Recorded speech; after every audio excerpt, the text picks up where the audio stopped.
Welcome to Courtney on Health, and Courtney's walking right into the camera. So it's okay. I'm MalcolmPresents.com with Courtney and Max. Max? Hi. Hi, Courtney. Hi, Malcolm. Welcome to Courtney on Health, the Zoomcast series about how to get through these lingering COVID times, which I thought would be kind of gone, but they're still here. With tips on nutrition and exercise given by Courtney Gravenese, registered dietitian with a Master's of Science degree in Nutrition and Applied Physiology. Courtney is an experienced nutritional and health consultant in New York metro area and beyond, and she will help guide you on a path to wellness and health. So, no poem, but this topic is, we got to get right into this. We do. Yeah. Do you have gluteal amnesia? Do you sit on your keister way too much? Well, our back ends are bearing the brunt of our sedentary lives. According to the Cleveland Clinic, if you have an office job where you sit hunched over a desk, clicking away at a computer most of the day, you need to take steps, literally, to reduce your sedentary habits. Our bodies are built to move, so sitting for hours at a time is bad news for your health. Hello, dead butt syndrome. This is becoming a problem as COVID is changing the workplace atmosphere. We really need to rethink how we sit while we work, whether it's remote or at the office. We need to get off our butts, or as I like to say, derrière, because it sounds nicer. As stated in the Merriam-Webster dictionary, derrière is a euphemistic term for a person's buttocks, or arse. They have used the word. So the synonyms for derrière kind of amused me, and they include the following: backside, behind, booty or bootay, bottom, breech, bum, buns, caboose. I remember that one. Can, get off your can. Cheeks, duff, fanny, and this one, I don't know where it's coming from, fundament. Get off your fundament and move. I don't know. Then there's hams, rump, rear end, tail, and tush. How about the good old tuchus? The tuchis is the Yiddish expression for it, and then they What have. is Italian? I don't know. I didn't Courtney? write that. I actually don't know. I don't know. We'll have to reference that in our write up. There are even songs written about the booty. Bubba Sparks, Ms. New Booty. Casey and the Sunshine Band, shake your booty, shake, shake, shake. Remember that one? Shake, shake, shake. I love it. And Trace Adkins, honky tonk, badunkadunk. I had to use that one. Badunkadunk? What's the badunkadunk? That's even a song. Go figure. So today, as you might have picked up, Courtney will give us information on DBS. No, it's not a boy band. It means dead butt syndrome. Yes, I repeat that, dead butt syndrome. We all need to shake our booties a lot more and dance our way through the day. So Courtney's going to start us off with what is this? What is gluteal amnesia and DBS? Yes. So, let's stop talking and start getting into like what we need to do in order to prevent this very, as silly as it sounds. I know it sounds completely made up. As you said, Maxine, it is not. It is a real condition. And what it really is unfortunately your gluteal muscles, and we're going to talk about what those are and what they do and why we have them. Weakness in your gluteal muscles from lack of use. No surprise to any of us that we do a whole lot of sitting around as a country. As you mentioned, Maxine, we are not designed to sit as much as we do. Now, for those of you listening, I'm hoping this is participatory because I really want to engage everybody at every level to try and do some of the strengthening exercises that we're doing to prevent this weakness, which can lead to back pain, knee pain, hip pain, certainly if left untreated because of the imbalances that DBS, dead butt syndrome, actually can lead to. So we've got muscles, hip flexors, that are, think of them as the muscles more in the front of your body, right? And your gluteal group in the back of your body. Sorry, my cat Simba is going to be on the scene today. Can't get him upstairs, so he's just going to hang with us today. So your hip flexors end up doing a lot of the work and stay in a very contracted position when we sit all day long, or we sit a good part of the day. When those hip flexors stay contracted, your gluteal group muscles, okay, they're very relaxed. They're staying at rest. They're not firing the way they should in order to do the work that they need to do to prevent back pain, knee pain, hip pain, and ankle pain that we're talking about. So it's so important that we constantly engage those muscles. Of note, even though we see this condition most often in very sedentary individuals, so for people who are sitting all day long, or let's say truck drivers, people who do delivery service, who are driving for miles and hours, this population of people would also have the same type of an issue. In addition to that group, we see that very intensively trained athletes like marathon runners who don't balance out that type of exercise, some kind of strengthening and stretching, also can experience this dead butt syndrome that we're talking about today. One question, Courtney. Yeah, sure. This seems to be like well, not a new word, but a word that wasn't when I was a teenager, the core. Is that part of the core? Your core muscles, if you guys remember, obviously I know we tape all of our shows, we did a core, standing core and floor core work, and core muscles include your gluteal group and your hip flexors. But they also, if you recall, include the muscles around your spine and the muscles in your abdominal, your entire abdominal area. So for today, we're specifically talking about the condition that's related to sedentary, from either sitting or from maybe driving long periods of time. And some of you might have even experienced this already. Think about the last time maybe you took a long flight or a long car drive, and you got out of the car and you felt that, uncomfortable pain. That's because your hip flexors are not firing the way they should. They're not contracting and being moved the way they should, because your hip flexors are doing most of the work from staying in that seated position the whole time. Courtney, it's just quick. Is it true that the gluteal muscles are the largest muscles in your body? I read that somewhere, that it's the strongest and largest muscle in the body. If you put them all together, perhaps, but keep in mind there are three. Thank you. That's a nice segue into anatomy of the gluteal group. There are three gluteal muscles. Okay, there's the minimus, there's the medius, which, by the way, is the group of gluteal muscles that are most impacted by dead butt syndrome. And then for those of you gladiator fans, there are maximus, gluteal maximus, right? Yeah, I'm Maximus. Okay. All together, your thigh muscles happen to be very, very large as well. All of us, it's a big muscle group. But when you put all of those muscles together, the gluteal group, it is a powerfully strong group of muscles if used and strengthened properly, as they should be. They have a lot of work to do. As we mentioned before, posture, balance, hip strength, the gait, how we walk. It allows us to jump, hop, walk, do all of these things. It's a lot of work, and it tends to, the group of muscles tend to get underutilized. A couple of things to keep in mind. We're certainly going to do some stretches today and strengthening exercises that I would encourage everybody to try to do, but I realize that everybody might be at a different level of flexibility and athleticism. Here's something that everybody can do every single day, and I encourage you to do so. Every hour of the day that you're awake, of course, okay? 5 minutes, get up out of your seat if your work is predominantly seated. There you go, Max, thank you. Participatory, there it is. Up out of your seat, walk around, and this, again, everybody can do. Contract the muscles in your gluteal group. Those are the muscles in your butt.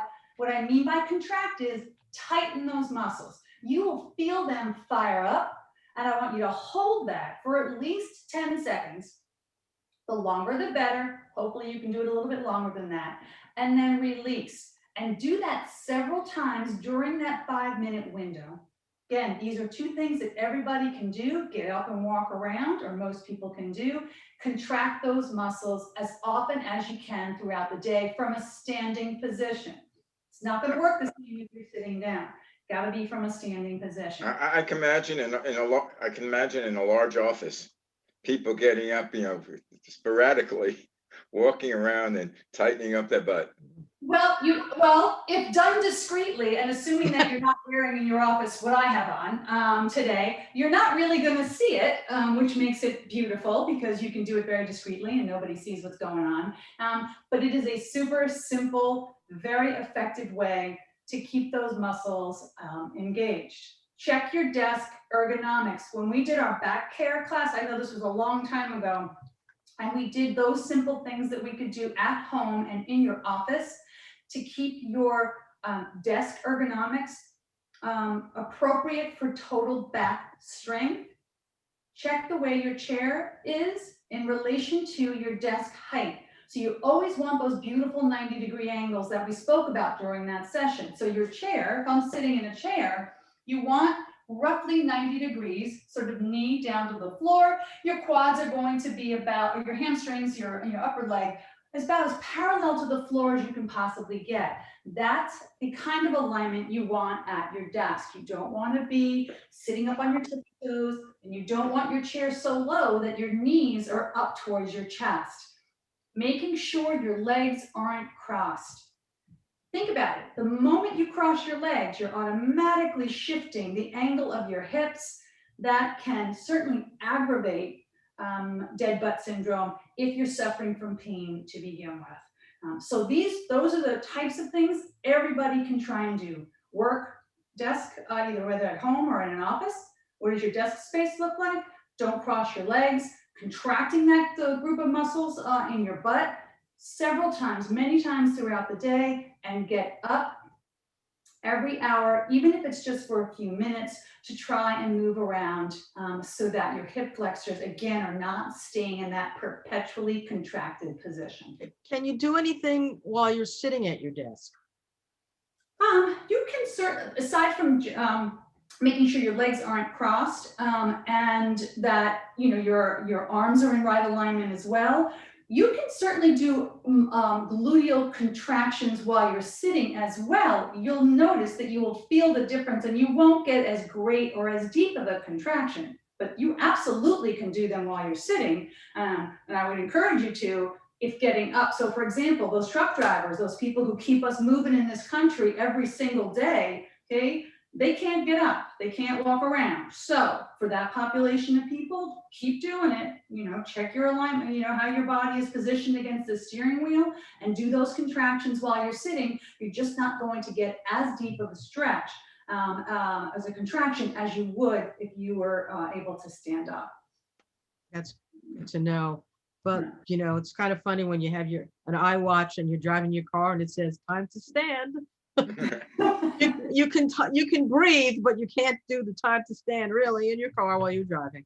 I know, and you know what? If that's what we need, reminders, tech reminders, then I'm all for it.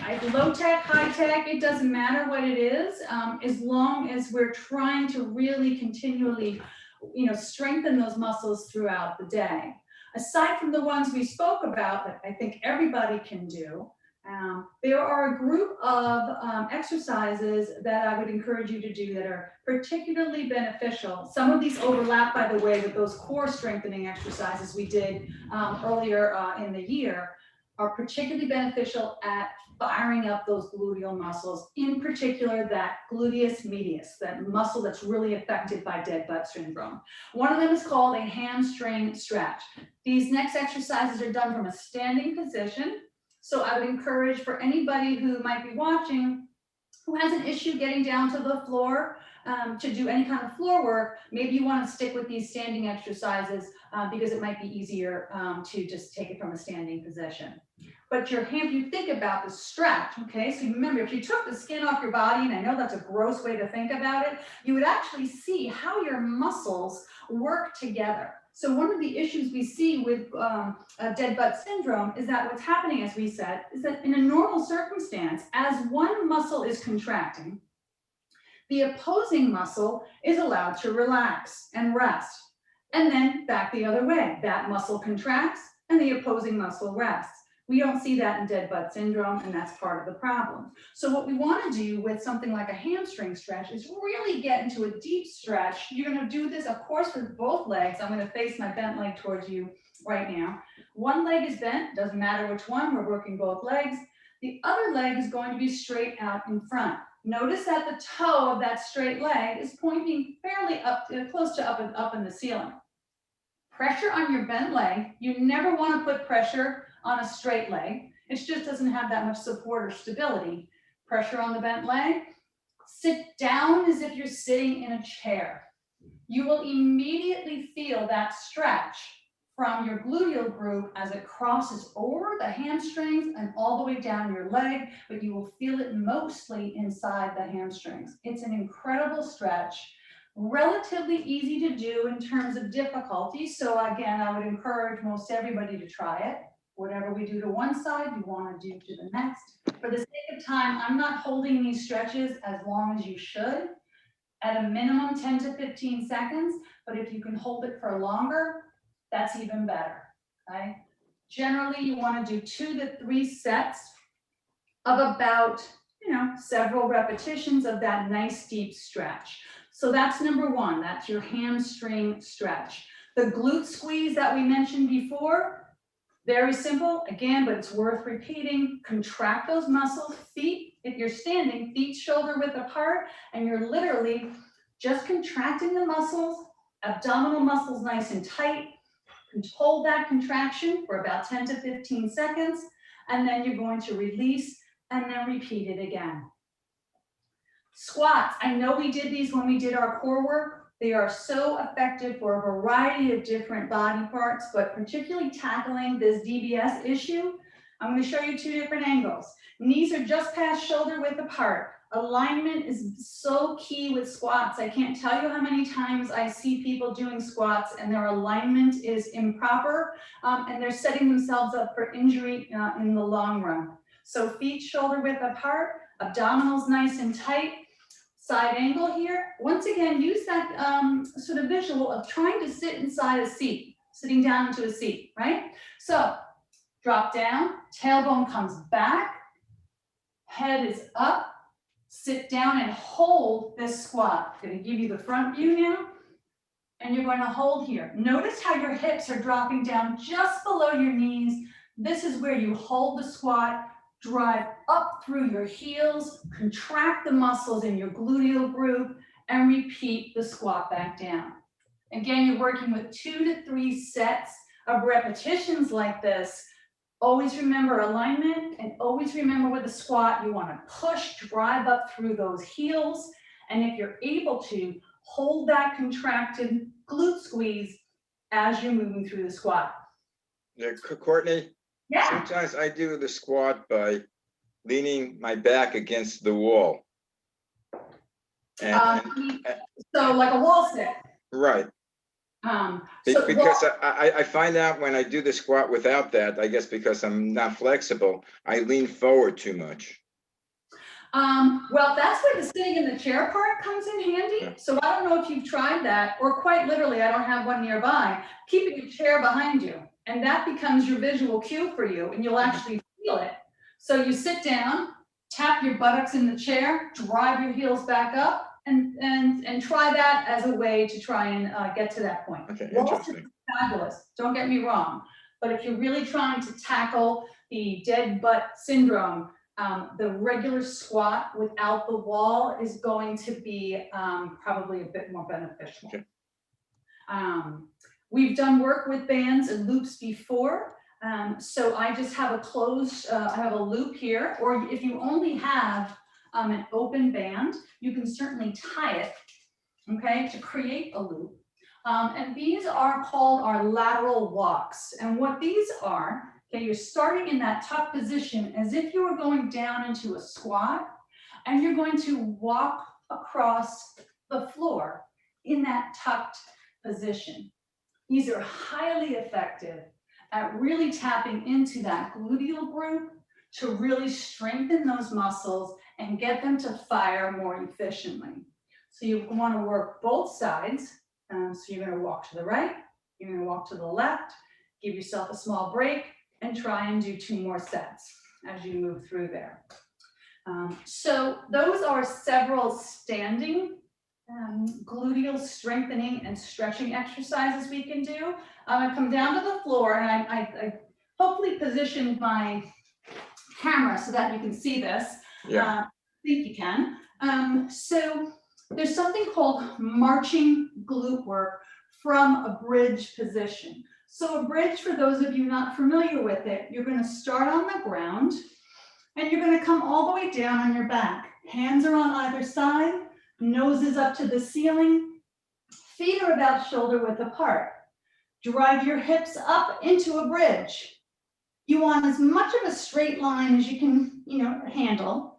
Contract the muscles in your butt and then march from that bridge position. If you can't do the marching, because that might be too much to begin with, this is totally fine. Then for those of you who can't, I'd like you to just hold it in that bridge position. Hold it for 10 to 15 seconds, drop that tailbone down, and drive it back up again. But if you're able to, this marching position really adds an extra layer of intensity that really helps strengthen the that gluteal group and your hip flexors as well. Wouldn't that help the abdomen also, the stomach muscles? Yeah. So if you recall, we actually did those marching bridges as part of our core strengthening, our floor-based core strengthening exercises. So when it comes to exercise, Malcolm, thanks for bringing that up. I mean, certainly there are exercises that we do, strengthening exercises that we do that focus predominantly on one muscle group, but your muscles work in concert. One helps the other, one assists the other. So chances are, if you're working one set of muscles, you're recruiting muscle fibers elsewhere or nearby as well. As is the case with bridges, you're definitely doing some core work in there. I didn't need to put that back on. The last one I'm going to show you is called the side lying leg lift. The beauty of any of these, if you've noticed, all I have is a mat and my body, and then if you have handy one of these bands, but you don't have to have that for those lateral walks. But no equipment needed, just your body weight. These side lying lifts are highly effective at really tapping into that medial group of gluteal muscles. So you'll notice that I'm on my side. You're going to work both sides, where I'm on my left side right now. Top leg comes up, and then you're going to turn that foot so that your toes are pointing towards the floor. Okay. From this position, you're dropping that toe down, just touching the floor, and come back up. Come down, toes pointing towards the floor, and come back up. Wonderful exercise. Once again, we're working in repetitions within a set. So maybe start with 2 sets of maybe 10 to 15 or 10 repetitions each, and then work your way up to 3 sets of ultimately maybe 15 repetitions. What you do to one side, you want to do to the other. Leg up, toes pointing towards the ground. That's key. Drop down, fire it back up again. Down and fire it back up. So hopefully, again, these are all different levels. I totally get it if some of these are not exercises that you're able to do, but as you get stronger, you're able to build on some of the basic exercises and get more, just more tools in your toolbox for those things to keep you strong. It is a very real condition. If you're having any kind of pain, obviously I would encourage you to reach out to a medical doctor who is an orthopedic specialist. He or she is actually able to determine whether you actually have this gluteal amnesia that we're talking about today. For those of you who've been in the doctor's office for a physical recently, one of the ways they do this is by asking you to stand tall and lift a leg. They're able to look at whether your pelvis is dropping. If your pelvis is dropping on the side of the leg that's bent, that means you've got gluteal weakness in the opposite side. So they are able to, in a rather non-invasive way, determine whether this might be a condition that you have, and then of course work with you in terms of exercises and strengthening exercises to get you back into shape. Wow. That I mean, if it goes untreated, what happens? Do you just have problems with the hip and the knee? And I mean, it could definitely go into other parts of your body. I mean, it can start with something, I mean, I don't want to say just pain, because if you're in pain, you're less likely to maybe work, enjoy the things that you like to do. It affects your sleep. So you're right. It starts as sort of hip-centric pain, but then it can go, because it throws off how you're walking, it can radiate down and becomes knee pain and even ankle pain. And then we see that becoming an issue with things like how you're walking. So over time, if you don't treat this and you're continually in pain and it affects the way you walk, you see how you're going to start to maybe slouch, and then it becomes back pain. So unfortunately, it continually starts to build in terms of where you're feeling that pain. Yeah, now you remind me when I go to my chiropractor, he sort of like, adjusts me. Because when I do things, when one muscle is stronger than the other and I become, use that too much. So he sort of adjusts it so everything is as you're talking about. Yeah. And I think that that's a great reminder. So that hopefully he or she is giving you tools, Malcolm, that you use back at home to do on a regular basis. And that's the name of the game, is that there are no free lunches, right? I mean, we all have to have some skin in the game here. And that skin in the game is doing some of these. And by the way, the things that I showed today are not the only exercises for dead butt syndrome. There are others, but these are a great starting point, a great platform from which to build so that your strength is increased over time. A question, I don't know if I asked you, do you have any books or literature that you sell or give? I don't have any books that I sell or give. A lot of the advice that I give is obviously through my client base or on the website, but I don't know, Malcolm, maybe you give me an idea here. Courtney on Health, the movie. That's what we need to have next. What I'll do is I'll send a film crew over to you and let's do a video. We can do an hour video that we could sell. Yeah, you can take up where Jane Fonda left off. All right, there we go. By the way, she was the queen of hydrants.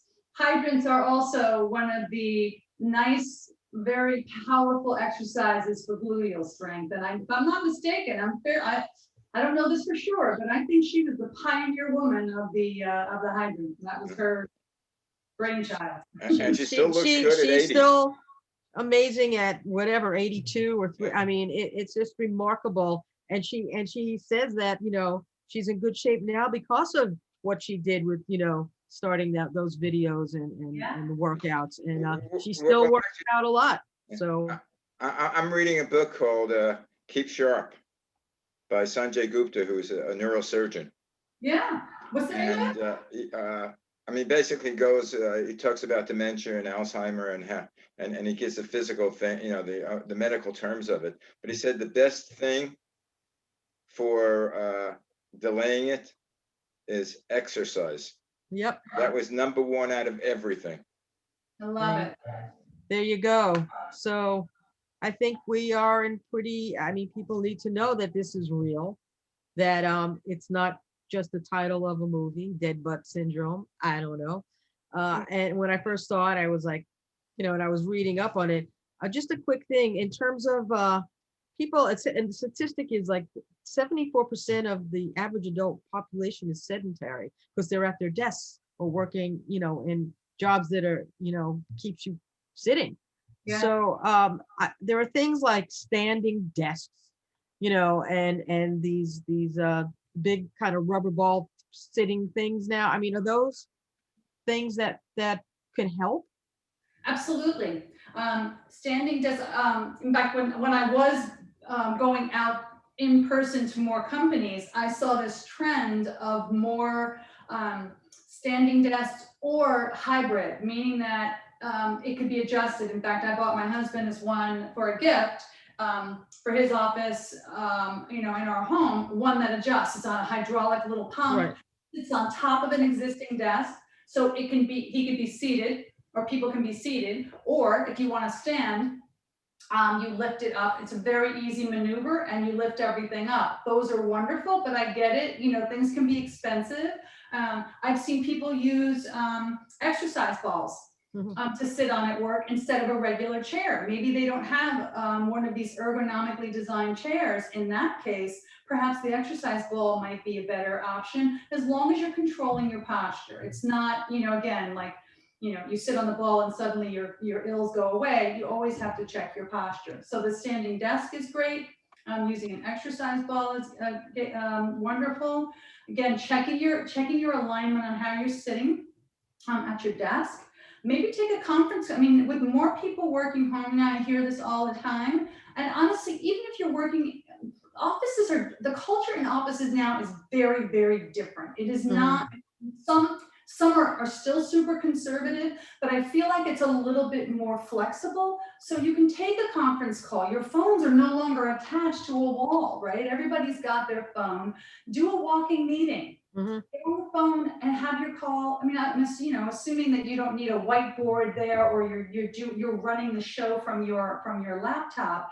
There are options here to get you up, get you moving, so that you're not sitting all day long. Yeah. So a lot of companies are really trying, and I hope this trend continues, to try and encourage this among their employees. And go out for lunch. I mean, take a walk during your lunch, because people, I mean, I'm guilty of this. I used to sit at my desk and eat lunch after sitting, but no, I also would go down to court and stuff a lot. So I did get out, but still, people, you're sitting all day and then you're eating your lunch at your desk. Get out and walk. You know, that reminds me of, and this is going back about 25, 30 years ago, when I worked in radio sales, and all the radio people had like their little cubicles in one big office. So I always took phone calls on my cell phone. So when I was on my cell phone, what I would do is I would walk the halls on my phone. I always hated to sit in the office to talk on the phone. I love it. So a lot of people are doing that. So that could be someone now, if they're on the phone a lot, they can just use their cell phone and walk all over. Absolutely. So those are all options, and they should be encouraged and promoted. But anyway, guys, I hate to say, but our time has run out. If you heard the beep. I heard the beep. This was great. I mean, a lot of great information, and people could get Courtney, because thanks for joining us. And you can follow Courtney on Health on her Facebook page, which is Courtney on Health, on Instagram at CLG Wellness, and her website, CourtneyGravenites.com. For more shows, go to MalcolmPresents.com and theManyShadesOfGreen.com. There's so much information. Please send us any comments on any of those sites, and just stay healthy, everyone. Yeah. And this is Courtney on Health, smart, sound nutrition, strong, safe fitness, and we'll see you again next time. Yeah, well, just a reminder, as you said, you have previous shows that have exercise. All the previous shows are on MalcolmPresents.com. Yeah. So you just can go back to a first show or second show, and you'll see all your great advice. Yep. Thank you. Courtney is all over the place. Remember, gluteal crunches. Come on, squeeze those glutes. Right. Don't let that gluteal amnesia take hold of you. So, or as they say, watch your butt. right. Shake that booty. Okay. Bye. Yeah, before we get deeper into this, I'll see you next week. Bye. Arrivederci.